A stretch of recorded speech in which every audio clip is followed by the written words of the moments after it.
You are about to enjoy a production of the Ella Wellness Network. This is Wellness Fixes the Pod. I'm your host, Dr. Kelsey Vick, and I'm so happy you're here. Welcome to the Wellness Sisterhood. You guys have no idea how special this guest is for me today. He's someone who I don't think I'd be sitting here today if it weren't for his faith, his guidance, his professional wisdom and just mentorship in my life. So he's a fellow of the American College of Sports Medicine, an instructor at the University of Texas at Austin in the Kinesiology and Health Education Department for almost 40 years. He's a previous director of the Fitness Institute of Texas and one of my mentors throughout my time at UT and beyond. So with that, Phil Stanforth, welcome to Wellness Fixes the Pod. Thank you, Kelsey. So what has been your larger mission within your own research and health education efforts? Well, so I guess, one would be being in education, it's always the students, right? And so, there's nothing greater than, as an educator, sitting here with you and seeing what you have done. And so that's the big mission of seeing how the students do. And then just the whole idea, kind of similarly, particularly within the work of the Fitness Institute and so forth, trying to help people. So.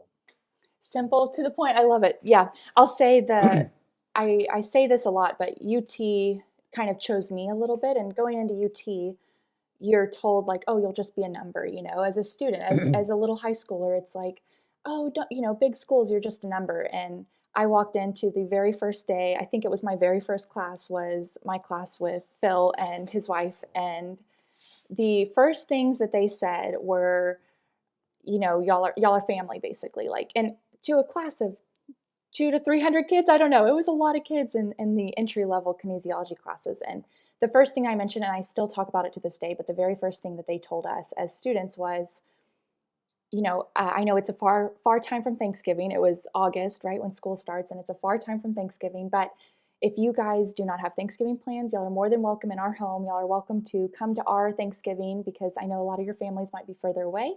So that was the first thing. And then the other thing was their weekly Bible study. They invited the whole class to, whoever wanted to come. And it was just as a student going into this larger school as a freshman, it's oh my gosh, this is the place, UT chose me, right, in that way. So I've always just looked up to y'all for that. But that was the first thing y'all told us on syllabus day. So getting into more of the science-y physiology stuff, a buzzword that is in this wellness sphere is toning, and girls wanting sort of toned bodies. And when I hear about toning, what I really think of is body composition and sort of improving that balance between fat mass and fat-free mass. So when we're talking about body composition, give us a rundown on what are we even talking about? What is body composition, and what are the components that go into body composition? Well, from the simplest standpoint, what you kind of talked about is you could divide the body into two parts. So one part would be the fat mass, and the other part would be whatever's not fat, which would be the fat-free mass. And of course, fat-free mass is primarily then muscle and bone. And of course, people have them, people think, oh, fat bad, fat-free good. But we need both of them. We just need them in the appropriate proportions. Ratios, yes. So when we're talking about fat mass, what are the different types of fat that you guys can see on sort of body composition scans, and what is that body composition scan called? What does it look for, and all of that sort of stuff? Well, so in the old days, you would do body composition with doing skin folds. And so the fat that you can, when they say pinch an inch, so that's the subcutaneous fat. That's the fat that's just beneath the skin. That's the fat that, when we look at somebody externally, basically we're seeing subcutaneous fat. But then there is fat that's more internal within muscles, and then particularly you have the what we call the visceral fat, the abdominal visceral fat. So it's primarily in the abdominal area. It's kind of if you think, if people probably haven't done skin folds, but sometimes you have people that have really hard stomachs. It's they have this bigger belly, but it's there's no fat, there's no subcutaneous fat. Well, they have a lot of the more internal fat, which you can now see that with, a CAT scan, but nobody does a CAT scan. I mean, other than for big medical Health, purposes. yeah. But now within the technology of changes within measuring body composition, you can now measure body composition with a DEXA scan. A lot of people are familiar with that. It was developed. It's really it's a bone densitometer. It was developed to measure bone density, but it's evolved so they can also then measure composition. So you can look at the lean mass and the fat mass in the bone in the whole body and in different areas, and then you can't actually see it, but you can actually estimate, for example, the visceral fat that is there. So you can get the fat in all the different parts of the body, and the muscle too. And is there one that we want, obviously people care more about the look of the subcutaneous fat, and when we see someone, it's like, okay, we can, we oftentimes visualize the subcutaneous fat, but what is the difference between that subcutaneous and then that deeper, like visceral fat when it comes to our health? Well, yeah, so the kind of that visceral fat tends to carry with it the greatest health risks. And while it's simplified, if you think about if you think about the pear shape versus the apple shape, so the pear shaped person who carries more of their excess fat more in the hip and lower body, that fat doesn't carry with it the health risks that the apple or the visceral fat in the abdominal area carries with it. So if we had two individuals who had the same amount of body fat, but one of them carried it in the abdominal area and the other one carried it in the hip area, the person with that fat in the abdominal area in general would tend to have higher health risks. I think I remember going through the lab as a student and doing some of the education, like student to student, that we had to do. It was like, okay, a lot of people, it was sort of debunking and flipping the switch between like, okay, this is subcutaneous. Yes, this is what you're seeing, but the deeper issue that we want to address and affect positively is that like deeper amount of visceral fat Right. too. And you do see, I mean, let's make a couple of generalities. Yeah. So obviously, just a general difference between men and women is that women have a lot less visceral fat than men do. So men tend to have more of the visceral fat, so they have more of those health risks that go with it. Also, as we gain fat, particularly as we gain too much fat, at some point that excess fat will, in almost anybody, it'll start going in the visceral fat area. So you do see, very rarely would you see in a leaner person that they would have an excess amount of visceral fat. It would be probably fairly unusual in someone with a pretty high body fat to have a low amount of visceral fat, because eventually it's going to go there. But some people develop the visceral fat at a lower body fat than somebody else. And those are the people that we want to monitor a little bit more for health risks earlier on, because we might not visually see that they have that deeper amount of visceral fat. Yeah, and that's one of the, most people don't do it, but if you think about from a simple standpoint, like if you look at like a waist circumference and a hip circumference, those people who tend to, carry more in their waist, generally speaking, they need to be a little concerned a little sooner than somebody else might need to be. Okay, so switching gears a little bit to the fat-free mass component, you mentioned muscle mass, bone mineral density, all of those sorts of things. So let's dive in a little bit more to those and compare sort of younger female to older female, and then also female to male when it comes to muscle mass and then also bone mineral density. Well, let's start with the easiest one. So male versus female. In general, men are going to have more muscle mass and greater bone density than women are going to have. And the primary difference is that guys have more testosterone than women do, and that's going to be the biggest probably difference for both of them, but particularly as far as muscle is concerned. Yeah. But even within women and within men, there are obviously huge differences in terms of how much muscle mass somebody would naturally have and how much muscle mass one person can put on versus another person.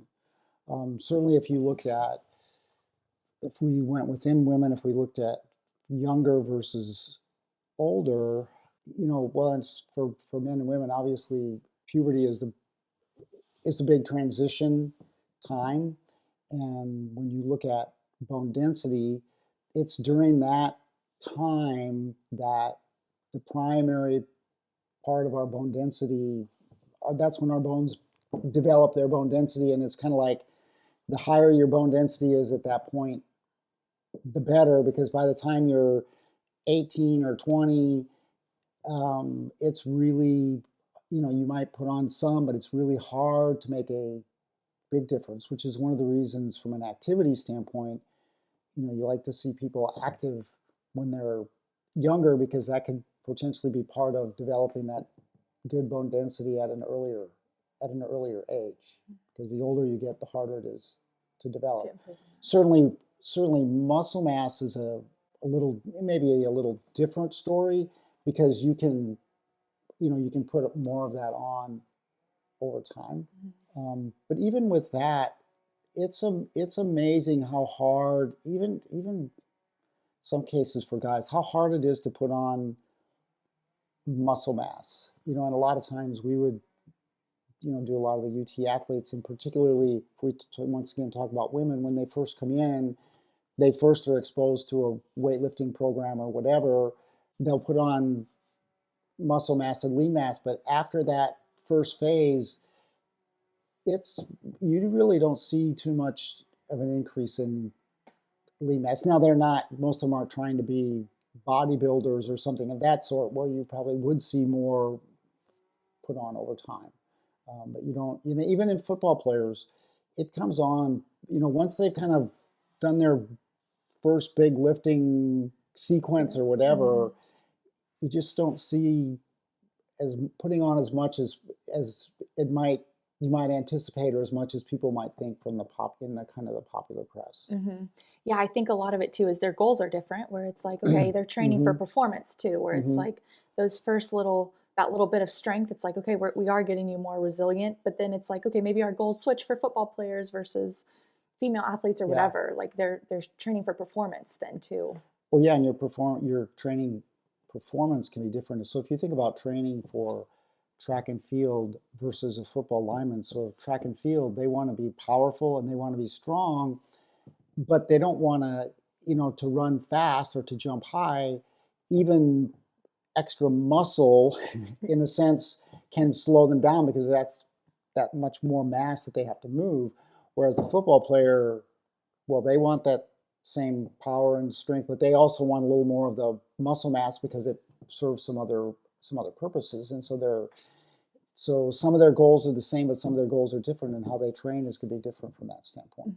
And the ability to improve that too. I like how you had mentioned, like, one of the reasons I always say that my deeper why, I call it like a longevity fund. And so I'm always like bit by bit, drinking water, a mindfulness practice, a strength training session, a cardiovascular training session. They're all little deposits into this longevity fund that hopefully when I'm in my 60s, 70s, 80s, I can better pull from that for different things. And one of the first things that I remember, like, sort of hitting home for me when it came to my own health and wellness, was learning that yes, things like bone mineral density, things like muscle mass, all of that, we do have a peak. And a lot of the time the peak is before we actually learn about that kind of a thing. And so that's one of my goals with sharing this education, is to allow women specifically, because that's where bone mineral density and muscle mass and our ability to like improve those things come into play a little bit more. But educating people early on, because that's really what hit home for me, was realizing I'm, in my 20s, it's my prime time to be able to like affect some of these positive changes for things like stress fractures later on in life, or fall risk, and different, like, muscle mass helps protect against that too. And if I can improve that in my 20s and in late teens, like you said, because that's the bone mineral density part of it,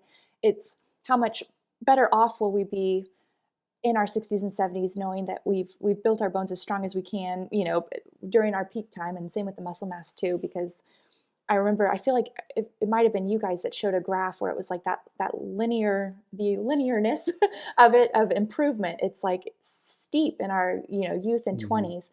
And then all of a sudden our ability to kind of improve upon some of those things starts to plateau a little bit more. And that like angle starts to level off a little bit before we really have to work on even maintaining so that we're not declining Mhm. as much too as we age, especially with that muscle mass and bone mineral density and Mhm. things like that. So from what you've seen, how much of it do you feel like is, when it comes to like our body composition in general, how much of it do you think is related to genetics versus how much is in our control? And it doesn't have to be specific percentages, but I feel like a lot of the time, like you said, the way where our body deposits fat, whether it's, again, if we take it to the simplest of terms, like the apple or the pear, it's like Mhm. that you can't necessarily, another myth Mhm. that I hear a lot is I'm going to work my abdominal region to slim down my abdominal region in a certain way and utilize the fat that's in that area, when that's not necessarily how it works. We can't, Mhm. mobilize fat in certain regions. So part of it is genetics, but how much do you feel like is like, okay, genetics plays a huge role, and how much we can control is this much, or what do you feel like that balance is? Yeah, I don't know how to answer that question. I guess what I'm sitting here thinking is we're all given a certain body design, for lack of a better Yeah, term, yeah. right here, that no matter what you do to it, you can take what you have and take it to some certain point, but you're not going to be able to go, kind of beyond that particular point with whatever body style that you've been given. Given. Mm-hmm. Um, so if you think about, so I mean, so if you think about these little kind of skinnier distance runners, they can do a lot of weightlifting, and they're never gonna put on the muscle mass that a Female rugby player, I'm thinking. yeah, so Yeah, yes, yes, yeah, yes. yeah, and there are certainly, and that holds true both from both a muscle standpoint and to a certain extent from a fat standpoint. I mean, some people to put on muscle and have to work a lot harder. Some people to develop power, you know, I could do a lot of power training and I'm still, I'm 90% slow twitch fibers. Uh-huh. I'm never going to have very much power. Mm-hmm. And there are other, if you think about it from the fat standpoint, there are some individuals that it's kind of like, well, no matter what they do, they don't really put on fat weight, right? And some Yeah. people say almost anything I do, I tend to put some on. So they're, within those, there is a tendency for some people to put on fat easier than other individuals. Mm-hmm. I always kind of, just as an aside, was always kind of frustrated sometimes with people who, because they were trying to maybe put on muscle mass and they weren't able to, and they were really skinny, and so then they would eat to try to do something, and then you'd meet them 10 years later, and all of a sudden they still hadn't put on muscle mass, but they They've had kind of eaten. started to put, yeah, and they Mm-hmm. started to put on fat mass, and so they were kind of just not what their body was designed to be, and they were so wanting to put on weight, and maybe eventually that they did, but it was the wrong kind of weight, and they could no longer eat everything they wanted and not gain weight. Mm-hmm. The wrong distribution, the wrong, Yeah. it's, yeah, we need a fuel for the workouts, but once you've maxed out your body's capacity a little bit when it comes to Mm-hmm. building strength or fat loss or gaining fat or whatever, it's like, okay, hang on. That's when we get some of the, like a better balance between all of it. So let's dive more into like the differences between like younger women and older women, and what sort of affects how we do Mm-hmm. our body composition when we're younger, and that balance versus older. I'm thinking basically like hormonal influences or like different stages of life, like you had mentioned puberty, and then later on we go through menopause and different things. And is there certain things that we can do now in our 20s and 30s to positively affect our body composition and how our bodies are able to handle menopause later on? Well, certainly, I think one overarching principle to always remember is if you don't use it, you lose it. So even if you do stuff now, you need to continue, you need to make sure that you continue to do it. And really, if you look at the recommendations, regardless of the age, the recommendations in principle aren't all that much different in terms of, that we should be doing cardiovascular, and we should be doing weight training, we should be doing, body movements. And certainly, I think if you continue to do it when you're younger, it's that much easier, and you can continue it better when you're older. Sometimes if you've exercise your whole life and you've done it right and you get older, sometimes you have to remember that you're not, when you're 50, you're not 20 or anymore. And so that you maybe can't do what you used to do, or a lot of times you need a little more recovery time. So and certainly when you get older, a lot of times when we get an injury or something, it's easier to get injured and it's a little harder to come back. So you have to be a little bit more careful.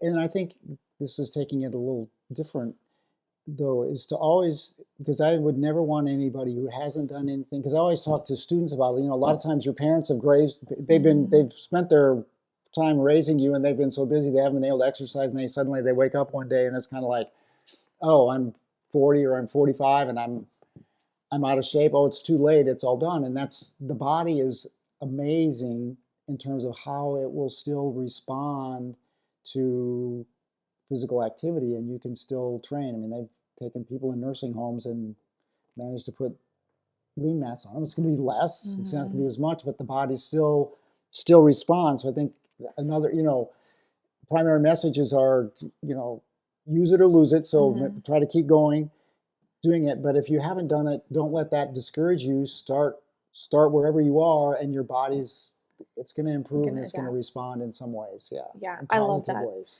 That's where that longevity fund comes into play for me too, because from a physical therapist standpoint, I see a lot of those people that have started a little too quickly and don't realize that their body recovers. And I feel like there's an age range. It's funny because I get 30-year-olds who will come in and for an injury in their rec softball league or something like that, and the hamstring strain or something, and I say, oh, when's the last, do you work out? They're like, oh yeah, I worked out all the time in high school. And you're like, okay, well, things have changed a little bit since then, and the body's changed, but it's still adaptable. It's still able to, within the right, dosing, go from that, untrained to a little bit more trained in how it responds to different things too. So. And if you've used the term a couple times, kind of a longevity gene or whatever. So if you think about, if the concern is more just kind of longevity or healthy living, a lot of times, I mean, what we do for sport and athletics is far more than you would need to do from that standpoint. And so I think sometimes maybe people get discouraged, or they think, oh, I need to be doing all of this stuff, but really from a longevity and a health standpoint, it doesn't have to be what you see athletes doing or something like that. And sometimes what athletes do, some of what they do is really not good from a longevity standpoint, right? Right. How we approach even athletes in rehab, it's not how we'd approach a normal person either. So I think, like you said earlier, consistency too, where it's if you can start earlier on and be more consistent with it, you're going to be better off in the long run, even if you're not training like an athlete, because athletes, it's very calculated. They come to the Fitness Institute multiple times probably throughout the season to measure all of their variables, and their nutrition's really dialed in and their training's really dialed in, and how they go up in weight and timing, and all of this is probably very, very dialed in, where sometimes that can be a little bit of overkill and maybe a little bit of a mental hurdle for people to get over who just want to improve their heart health, improve their muscle mass, improve their bone mineral density, coming down to the strict basics. So I feel like when we're talking about body composition and exercise specifically, we can't talk about those things without talking about the energy systems that go into affecting how we utilize some of the fuel within our bodies for energy for some of the workouts or training or life things that we do. So speak a little bit on energy systems, and I'm thinking a lot about the buzz phrase of burning fat for cardio. Cardio, a lot of girls, it's oh, I got to do more cardio in order to burn fat. Or a lot of the female-specific places in gyms, it's got all the cardio equipment with 10 and 15-pound dumbbells. It's because women throughout the ages have been told cardio is for fat loss. But speak a little bit about how our body actually has these systems within our body, and that they kick in certain time frames and in certain types of workouts and types of stimulus in order to use certain things like fat for energy and glucose. So speak a little bit on that. That way we can kind of understand physiologically what's happening within our bodies. So most people are familiar, they think of cardio. And so cardio uses the aerobic system where you're using oxygen. Certainly when we think about weightlifting, then we're in a little more of an anaerobic system. It's a little more without oxygen, but their functions are a little bit different. So the cardio or the aerobic primarily works, if we think about our breathing, our being able to walk up and down a hill or something like that. So we need oxygen to produce the energy to be able to do that. Whereas something like lifting is more, we have to produce this energy. You produce it without oxygen, but you need lots of muscle fibers to be able to lift a lot. You need to be able to have a lot of different muscle fibers. And they're both important for our health. So I think traditionally for women, they've always said, we'll do cardio for weight loss, primarily